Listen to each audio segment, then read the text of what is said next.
আচ্ছা, জীবনে কখনো কোনো মৃত ব্যক্তিকে গোসল করিয়েছেন? যদি কখনো সুযোগ হয় তাহলে সেই মৃত ব্যক্তিকে গোসল করাবেন।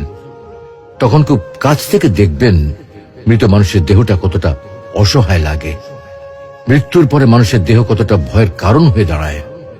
সুযোগ পেলে রাতে লাশটা পাহারা দেবেন, তখন বুঝতে পারবেন প্রিয় মানুষটার লাশ রাতের বেলায় আপনার কাছে কতটা অদ্ভুত লাগে, কতটা ভয়ের কারণ হয়ে ওঠে, কতটা আতঙ্কের কারণ হয়ে যায়। সুযোগ পেলে মৃত ব্যক্তির শরীরে একটু হাত লাগিয়ে কিছুক্ষণ তার স্পর্শ নেবেন। আপনি তখন উপলব্ধির সুযোগ পাবেন এই পৃথিবীতে বিশাল প্রভাব প্রতিপত্তি মৃত্যুর পরে কতটা নির্যাতনের রূপ নেয়। সুযোগ পেলে আপনজনদের লাশ কবরে নামাবেন খুব আগ্রহ নিয়ে। শেষবারের মতো মৃতদেহের মুখটি একবার দেখার চেষ্টা করবেন এবং বারবার উপলব্ধি করার চেষ্টা করবেন এই মৃতদের সাথে অনন্তকালের যাত্রার পথে এটাই আপনার জীবনের শেষ দেখা। সুযোগ পেলে মাঝে মধ্যে কবরস্থানে গিয়ে নীরবে কিছুক্ষণ দাঁড়াবেন। এরপর মনে মনে চিন্তা করবেন জীবনের লাভ ক্ষতির হিসাব।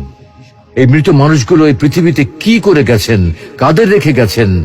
যাদের রেখে গেছেন তারা কি কখনো এই মৃত মানুষগুলোকে স্মরণ করার জন্য কবরস্থানের আশেপাশে একটি বারের জনকে দেখতে আসে?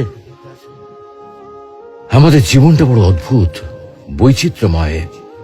আমরা এর জন্য ওর জন্য, ধন সম্পদের জন্য, ঐশ্বর্যের জন্য, বাড়ি গাড়ি টাকা পয়সার জন্য কত না মায়া দেখাই, আগ্রহ দেখাই, আরো চাই আমাদের।